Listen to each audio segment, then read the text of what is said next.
Hello everyone, welcome back to my channel, or welcome if you are new here. My name's Janelle and I make both faith-based and lifestyle content here on YouTube. Today I'm going to go over the last video in my James Bible study series. I did a separate video on chapters 1, 2, and 3, and I'm going to combine 4 and 5 in today's video. Before I get into it, I got a new Bible. I just felt like it was that time, you know? I got this Bible and I love it. I got it, I want to say like 2 years ago. It is a version that I don't really know much about. NET Bible. New English translation, I think. And I really just got it because I liked the leather, I liked that the font is big, and I still plan on keeping this Bible. But I ended up getting an ESV Bible because it is just so much more like standard, and it's a very popular version. I think that's just gonna make it a little bit easier for me. And I also wanted a Bible that has the margins on the side so I can take some notes. So this is what it looks like. I got it on Amazon. I'll have the link down below. It is called Journaling Bible by Crossway, and it has like this canvas little floral. I'm just very into like the daintiness right now. As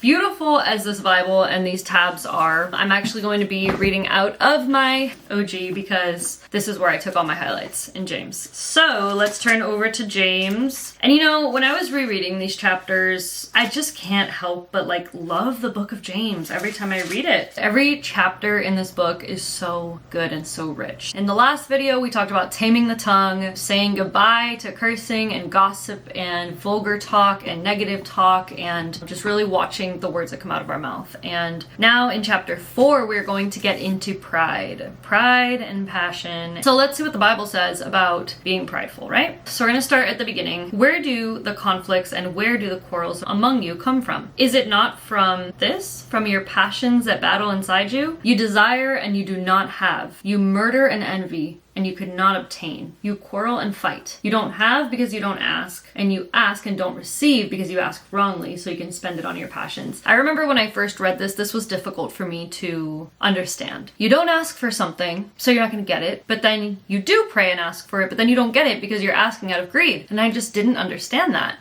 And it's so clear to me now that it's almost like blatantly obvious, but I will say time and time again, I truly understand now what it's like to be blinded by the enemy. You ask and you do not receive because you ask wrongly. Think about these two prayers, right? Lord, I want to be with this person. This is the guy I want. I know he treats me poorly, but I want him. So do something about it. Change him if you have to, but I want him to be with me. Then here is another prayer. Lord, I don't feel peace in this relationship. This might not be for me. Is this of your will? If it's not, please remove it from my life. If it is, show me that it is for me. Teach me to be patient, or help me understand if I'm doing something wrong. Yes, you are still asking for something. You're asking for clarity in this relationship. You're asking to know if this person's the one, but you're not saying, Lord, I want this, so find a way to make this work for me. You're saying, Lord, I would love for this to be for me, but your will is more important. So what you want for me is what I need. Give me the awareness, the knowledge, the wisdom. It's not give me the physical, give me the person. It's give me the clarity, give me the peace, give me the understanding. And that is a completely different prayer. So God knows if we're praying for money, God, I want that money, let me win the lottery, or God, give me the job that you want, help me live with purpose, and I trust that if I follow your path, that I will be blessed and that I will be okay and I don't need to stress. Two different things. Moving on to verse 4. Adulterers, do you not know that friendship with the world means hostility toward God? So whoever decides to be the world's friend makes himself God's enemy. All right, we're gonna stop again because this I thought about just yesterday. I still have friendships that are not godly friendships. They're not Christian friendships. I can still have those friendships without engaging in certain activities, or without gossiping the way I used to, or without doing what everybody else does, like constantly having to have a drink in my hand everywhere I go. And that's just an example, right? Drinking is not the worst thing out there. I'm just trying to think of an example of how I was friends with the world before versus now. And that's like my best example because I always wanted to drink on the weekends and go out, and I liked the confidence that I got that went with that, right? So that's how I consider myself being friends with the world. It's like I was doing what everybody else did. After a long week, I need a drink. You can still have friends that are not Christian, but you don't have to bend and do what everybody else is doing and look like everybody else when you're in a room with them. You can be that person that's a light and that's different in a room with them. And as I always say, don't take what I say like to the extreme. Like, hey, you can hang out with people that are always drunk and you can just sit there. Like, no, that's not gonna be a good influence on you. You wanna have godly Christian friends, so don't take what I'm saying too far. are, but I really hope that makes sense. We're gonna skip down to verse 6. God opposes the proud, but gives grace to the humble. So submit to God, resist the devil, and he will flee from you. Draw near to God, and he will draw near to you. God opposes the proud and gives grace to the humble. When you receive blessings from God, yes, thank him, but don't go around boasting. Live like me and you'll have all this too. Like that kind of boasting, God does not like that. So we don't need to do any of that because everything is from him, right? At the end of the day, every blessing that we have is thanks to God. So with each blessing we receive, we are to be humble. Being humble doesn't mean you have nothing, so you're humble, and if you have, then you're not really humble. No, you can have abundance from the Lord and still be humble in spirit, humble in your heart, have giving in your heart. Know that that is something God loves. Humility to God and submitting and saying, all that matters is you, Lord. Like, all of this is for your glory. Everything I do, everything I watch, everything I hear, I want it to be for your glory. You'll be okay. Going down to verse 11. Do not speak against one another, brothers and sisters. He who speaks against a fellow believer or judges a fellow believer speaks against the law and judges the law. There's only one who is a lawgiver and judge, the one who's able to save and destroy.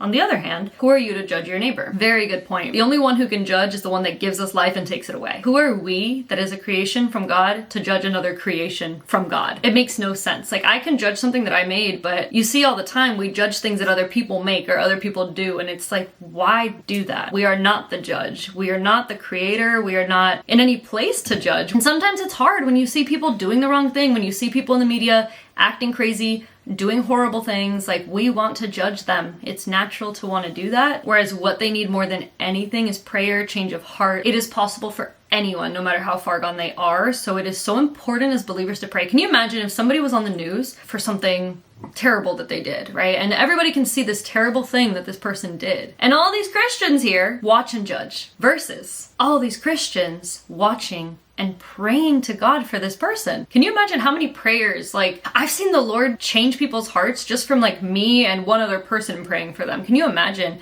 seeing something on TV, a celebrity, right? Celebrities that are very vulgar, or even now, because it's in, I guess, to look like a demon. I talked about this in one of my videos. That seems to be the trend with celebrities right now. Can you imagine if all of these people just prayed for them instead? Come on. Anybody can have a radical encounter and change with the Lord. So, but our prayers really do matter. Now, going to verse 13 is kind of a completely different topic, but I absolutely love this one because I am the type A, the planner, like everything's gonna go like this, or so I was. I'm very much trying to stray away from that. And this just always makes me laugh at myself because it says, come now, you who say, today or tomorrow we'll go into this or that town and spend a year there and do business there and make a profit. And here's what God says, you do not know about tomorrow. What is your life like? For you're a puff of smoke that appears for a short time and then vanishes. You ought to say instead, if the Lord is willing, then we will live and do this or that. But as it is, you boast about your arrogant plans, and all such boasting is evil. How accurate, right? And even in high school, I used to say, well, I want to move to Europe for just a year and see what it's like, immerse in the culture, and then I'll come back. You know, it's not a big deal. I'll just do it for a year. And now I keep saying I'm going to graduate in December. That's my plan. Then I'm going to start applying for other jobs. Maybe I'll move somewhere new. You know, then I'm going to start wedding planning once I graduate, and all these little plans. And I just feel like God's just sitting up there laughing. Like, we don't even know what this afternoon looks like. We don't know what tomorrow looks like. And going back to Matthew, like, not to be anxious about anything, but also not to even worry about tomorrow or worry about next month. Today has enough stress on its own. And same thing applies here in James. Why are we talking about what we're gonna do next week and what we're gonna do then? And I almost had my flight get canceled to Ohio a couple weeks ago, and here I was saying, yeah, I'm gonna go to Ohio, I'm gonna go to a birthday party, I'm gonna go here, and it almost didn't happen. So it's just funny that we boast about all these plans that we're gonna do and stress about all the things that we're gonna do. So in Matthew, it's more about stressing future events. Here, it's more about boasting about our future events. And it's funny because we are a puff of smoke. It's like we're here on earth for such a short time, and then it's a new generation. I'm living in this house right now, and then eventually somebody else is going to live in this house, and somebody else is going to take care of the plants outside and the trees, and we give ourselves this like huge importance, and it's kind of silly when we really think about it. I was going to do chapter 5, but my camera's flashing, so you know what? I think I'll make this one a short one. I know I said in the beginning of the video that I was going to do 4 and 5, but I think my camera will literally die in a second. So I'm gonna wrap this up here. I hope you guys enjoyed this video. Don't forget to subscribe down below if you have not already, and I will see you next time with another video. Bye.